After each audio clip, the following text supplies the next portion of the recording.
everybody. Are you ready? Yes. I'm Polly Olson, and I'm really happy and honored to have you join us this evening. I'm a member of Yakima Nation, and I'm Community Relations and Education Outreach Director for the Indigenous Wellness Research Institute. Thank you for coming. It's a Friday night, and we know we take that time for our families, but we really appreciate you coming and joining us in this discussion and this presentation on a very important topic within our Native American communities. I have a couple housekeeping items to do. When you came in, you saw a couple documents on the table. We're offering CEUs tonight, continuing education units, 2 units. They're $75, so if you're interested or need those are available to you this evening. Also left for you donation envelopes. If you're interested in supporting the lecture series for students and staff, faculty, and community, please feel free to write a check and put it in the envelope and leave it with us or mail it back to us. You know, we just appreciate your support. Also to bring fabulous speakers in. Welcome, come on in, find a seat. We got seats in the front row. You come in late, you gotta sit in the front row. Enjoy the snacks, move around if you need to, and feel that you're in a safe place, okay? It probably will be a tough conversation at some points, but know that you're in good company, good people, and we're gonna have a good time. There's coffee and snacks in the back, and I had one other thing, but I just forgot because I saw Alice. Thank you. For those that I haven't seen in a very long time, it's very nice to see you again tonight. I'd like to introduce Dr. Bonnie Duran, our Director of the Center for Indigenous Health and Research, who will introduce Dr. Maria. Welcome. Good evening, everyone, and welcome to the Indigenous Wellness Research Institute's lecture series. I'm really delighted tonight to have the honor to introduce one of my relatives once removed, Dr. Maria Yellowhorse Braveheart. Maria, as you all know, by the looks of everyone who's come out to hear her talk, you know that Maria is one of the founding authors of the concept or the understanding of historical trauma in Indian country and how it's affected all of us and our parents and our grandparents and further down to the colonization. She's really been a driving force in understanding the definition and the effects of historical trauma on all of us. And she's done wonderful scholarship and done wonderful intervention programs, and I'm sure she's going to tell us about that. So I'm just so delighted to introduce all of you to Dr. Maria Yellowhorse Braveheart.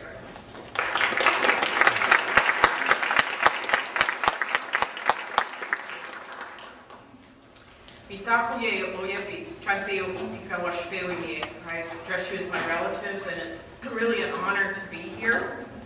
And I'm going to talk with you about historical trauma and start off with some quotes. I'm Hunkpapa Noglala Lafuta, and I've been at Columbia University for about 2.5 years. And before that, I was at the University of Denver on the faculty there, and also up in South Dakota, working, developing the Takini network, and you'll hear more about what that is. So I have this sort of midlife thing here now, so I have to put on these lenses to see, because I'm nearsighted, but also now to read really close up, I need these too. But, so I'm going to begin with with a quote, which is from the Traditional Hunkpapa Elders Council, and it was prepared for the Sitting Bull and Bigfoot Memorial Ride back in 1990. And this was the part that was dedicated to Chief Sitting Bull, Lalatatanka Iotake. It is our way to mourn for 1 year when one of our relations enters the spirit world. Tradition is to wear black while mourning our lost one. Tradition is to not be happy, to not sing and dance and enjoy life's beauty during mourning time. Tradition is to suffer with the remembering of our lost one and to give away much of what we own and to cut our hair short. Chief Sitting Bull was more than a relation. He represented an entire people, our freedom, our way of life, all that we were. And for 100 years, we as a people have mourned our great leader. We have followed tradition in our mourning. We have not been happy, have not danced and enjoyed life's beauty, or sung as a proud nation. We have suffered remembering our great chief and have given away much of what was ours. And blackness has been around us for 100 years. During this time, the heartbeat of our people has been weak, and our lifestyle has deteriorated to a devastating degree. Our people now suffer from the highest rates of unemployment, poverty, alcoholism, and suicide in the country. And this is, that eloquently really describes historical trauma. And this is another quote that also talks about that and effects across the trauma across generations. And we have permission to use this from a Lakota parent in recovery from drug and alcohol abuse, and also a sexual abuse survivor and a veteran.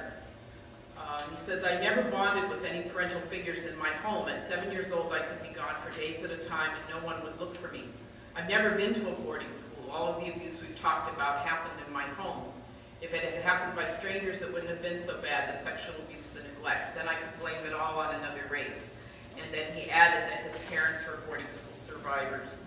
And that's where all the abuse was learned, because his parents were abused in boarding school. So basically in the presentation, what I'm going to cover, some things more briefly than others, but is to establish the historical context of massive group trauma. And then talk about including historical trauma content in assessments and interventions which are responsive to Indigenous peoples. And then for those of you in the audience who may be in the clinical field or who might be interested in that, I'm going to talk just very briefly about the DSM-4 TR. There's always these names. The Diagnostic Statistical Manual Cultural Formulation, which is actually in the appendix of the manual. It's sort of the mental health Bible, so to speak. So I'll talk a little bit about that and incorporating historical trauma in terms of that, and then talk about models for healing Indigenous survivors of historical trauma.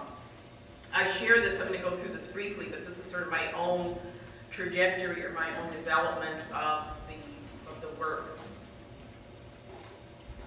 So in 1978, I had the opportunity to meet a child of Holocaust survivors, and then around that same time, an actual survivor of a concentration camp. And I went to, it was a friend, and it was her husband's mother, who was from Israel, and she had gone to Israel after escaping or being freed from a concentration camp. And when we were at lunch, she reached over to pick up a glass, and her sleeve fell back to reveal the numbers tattooed on her arm. And that really made an impact on me, because I thought this is a constant reminder of the trauma that she experienced. And I started hearing about children of Holocaust survivors and making this connection between the Holocaust of the Jewish people and our own genocide in this country as Indigenous people. And thinking about maybe there were some things that we shared or we might have in common. And around that same time, I also became very conscious, actually before I had that experience, conscious of carrying ancestral grief and trauma that was bigger than myself and my own family and my own community.